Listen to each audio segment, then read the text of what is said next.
তো দেখো এই দিক দিয়ে ভাত বসিয়ে দিয়েছি আর এই যে এদিক দিয়ে ডাল বসিয়েছি। তো হ্যালো ফ্রেন্ড, গুড মর্নিং, কেমন আছো সবাই? তো আজকে রান্নাবান্না তোমাদের সঙ্গে শেয়ার করব। তো আজকে করব সাম্বার, সেটা তোমাদের সাথে শেয়ার করব। তো দেখো আমি সবজি কেটে নিয়েছি আর ঘরে যা সবজি ছিল ওইগুলোই কেটে নিয়েছি। তো এই যে ভেন্ডি কেটেছি, হ্যাঁ সজনে ডাঁটা, এটা হচ্ছে গাজর আর বেগুন। তো এই ছিল, এর মধ্যে লাউ তারপরে আরও কিছু থাকলে দেওয়া যেত। তো যাই হোক, আমার ঘরে যা ছিল আমি এগুলোই কেটে নিয়েছি। আর এইদিকে এই যে পেঁয়াজ, কারি পাতা আর কাঁচা লঙ্কা কেটে নিয়েছি। তো এই যে বসিয়ে দিয়েছি কড়াই, এবার এর মধ্যে দিয়ে দেবো তেল।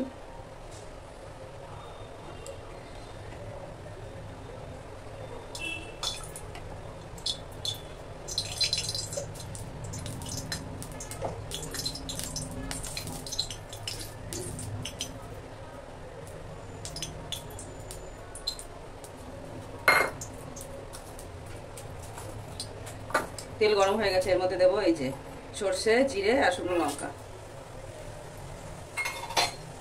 আর এদিকে ডালটাও দেখি সিদ্ধ হয়ে গেছে। তো এই যে ডালটা পুরো একদম সিদ্ধ হয়ে গেছে, নরম হয়ে গেছে।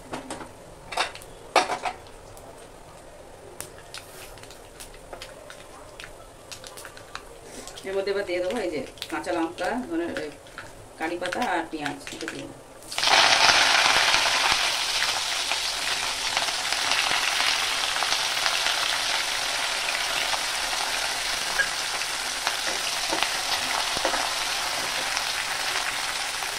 এবার দিয়ে দেবো সব সবজিগুলো, বেগুন,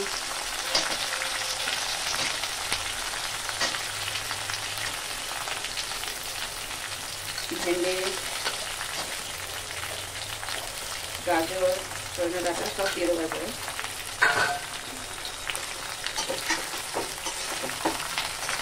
হালকা হালকা ভাজা হয়ে গেছে।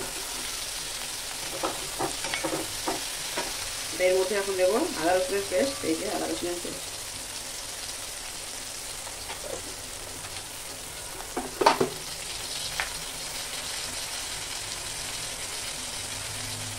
আর দেবো এই যে একটা টমেটো।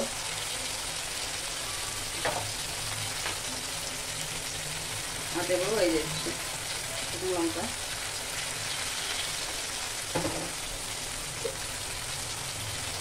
আর দিলাম একটু ধনে গুঁড়ো। তো দেখো সবজিগুলো পুরো ভাজা হয়ে গেছে। এইগুলোকে এখন এই যে ডালের মধ্যে ঢেলে দেবো। সবজিগুলো পুরো ডালের মধ্যে দিয়ে একটা সিটি দিয়ে নেবো। তারপরে সিটি হয়ে গেলে তারপরে এই যে তেঁতুলটা দিয়ে করে চিপে দিয়ে দেবো। তো আমি সবজিটা ঢাকনা খুলে দিলাম। এই যে সব সবজি সিদ্ধ হয়ে গেছে। তো এর মধ্যে দিয়ে দেবো এবার তেঁতুলের জলটা।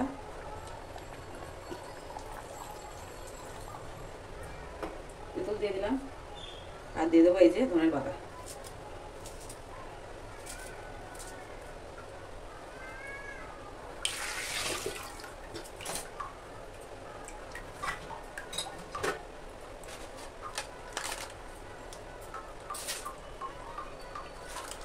এবার দেবো এই যে সাম্বার মশলা।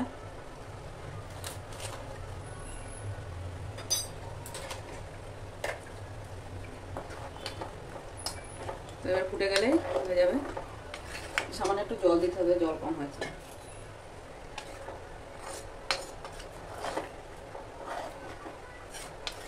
না দিলেও হবে। তো এই যে হয়ে